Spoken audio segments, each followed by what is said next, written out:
Hello, আসসালামু আলাইকুম everyone. আমি গত কয়েকদিন আগে একটা পোস্ট করলাম যে আমার নিজে ব্যবহার করা DJI Air 2s ড্রোনটা ক্র্যাশ করে দুর্ঘটনা ঘটে।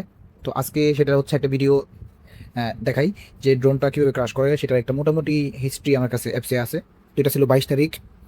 তো এইখানে হচ্ছে ড্রোনটা ফ্লাই হওয়ার যে একটা টোটাল তথ্য সেটা এখানে আছে। ড্রোনটা ফ্লাই হওয়ার সাথে সাথেই ড্রোনটা হোম পয়েন্ট আপডেট হয়ে যায়, এবং তখন এই ড্রোনটাতে ভালো চার্জ ছিল। ব্যাটারিতে 72% চার্জ ছিল, এবং রিমোটের যে কানেকশন সেটা অনেক ভালো ছিল। পাশাপাশি স্যাটেলাইট যে কানেকশন সেটা ছিল 19টা। এটা মোটামুটি ভালো আর কি, একবার খারাপও না, এর চেয়ে ভালো হলে আরও ভালো। তো আমরা শট নেই, শট নিয়ে ড্রোনটাকে আমরা একটা প্লেসে নিই আর কি, যাতে আরেকটু সুন্দর শট পাওয়া যায়। সেক্ষেত্রে আমি একটু ভিডিওটা আগায় দিই, আমি বড় তো শেষের দিকে চলে আসছি। এখানে ড্রোনের উচ্চতা হচ্ছে 49 মিটার এবং ড্রোনের দূরত্ব হচ্ছে 430 মিটার। আর আমাদের রিমোটের কানেকশন ভালো আছে, ব্যাটারি চার্জ হচ্ছে 61%। আর আমাদের রিমোটের সাথে যেই স্যাটেলাইট কানেকশন সেটাও 25টার মতো। তো ভিডিওটা প্লে করি। তো ড্রোনটা সাধারণত আমার আমার দিক থেকে আমি বাম দিকে একটা শট নিচ্ছিলাম। শটটা নিতে নিতেই আমি যে দুর্ঘটনার স্পট সেখানে গিয়ে পৌঁছাই। তো ড্রোন শট হচ্ছিল, আমার রিমোটেও কানেকশন ভালো ছিল, স্যাটেলাইট কানেকশন ছিল, পাশাপাশি ব্যাটারিতে চার্জ ছিল। তো এই পয়েন্টে আসার পর এখানে এখানে আসার পর ড্রোনটা হচ্ছে দুর্ঘটনা ঘটে। তো এখানে আসার পর আমার শটটা শেষ হয়ে যায়। আমি শটটাকে রোল রেখেই আমাদের ডিরেক্টর উনি বলতেছিল যে রোল রেখেই সামনে নিয়ে আসেন, দেখি শট যদি ভালো লাগে সেক্ষেত্রে আমরা রাখতে পারি। তো তখন হচ্ছে ড্রোনের উচ্চতা ছিল 54 মিটার এবং দূরত্ব ছিল 438 মিটার। ড্রোনটাতে চার্জ ছিল 61% এবং যে কানেকশন থাকা দরকার স্যাটেলাইট সেটা পর্যাপ্ত ছিল। তো ড্রোনটাকে আমি সামনের দিকে পুশ করে আমাদের দিকে নিয়ে আসে থাকি। উচ্চতা ছিল তখন 54 মিটার। এটা অনেক ভালো উচ্চতা। এই উচ্চতায় সাধারণত চট্টগ্রাম অঞ্চলে এত বড় কোনো বিল্ডিং নাই ওই অঞ্চলে।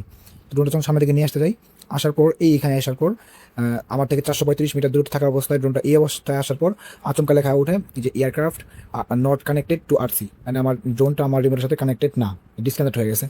তো সাধারণভাবেই প্রথমত মানুষটা ওয়েট করে যে দেখি ড্রোনটা কানেক্ট হয় কিনা। অনেক সময় রিমোটে কখনো প্রবলেম থাকলে বা স্যাটেলাইট কানেকশন বা যে কোনো কারণে টেকনিক্যাল কারণে রিমোটে ডিসকানেক্ট হয়ে যায়, সেটা আবার সাথে সাথে কানেক্ট হয়ে যায়।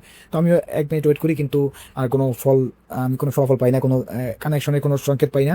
তখন আমাদের ড্রোনের চার্জ ছিল 61%, রিমোটের কানেকশন ছিল, পাশাপাশি স্যাটেলাইটের যে কানেকশন সেটা ছিল।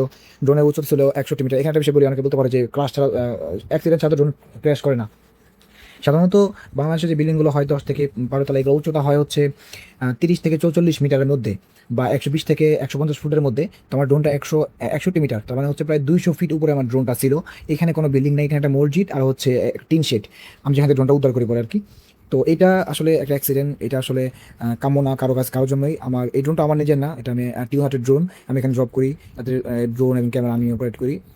তো এই ড্রোনটা এখানে আচমকা অ্যাক্সিডেন্ট হওয়ার পর আমরা অনেক এই লোকেশন অনুযায়ী এখানে গিয়ে অনেক খোঁজাখুঁজির পর ড্রোনটা পাই। তো সবার সাথে আলোচনা করে যা বুঝতে পারলাম, এটা সম্ভবত ব্যাটারি ইস্যুর কারণে এরকম একটা দুর্ঘটনা ঘটে। কারণ আমার ড্রোনের ব্যাটারি মোটামুটি সাইকেল কাউন্ট ছিল 100+, এটা 100 বারেরও অধিক এটা ইউজ করা হয়েছিল এরকম আমার কি ব্যাটারিগুলো। পাশাপাশি ওই দিন অনেক বেশি রোদ ছিল।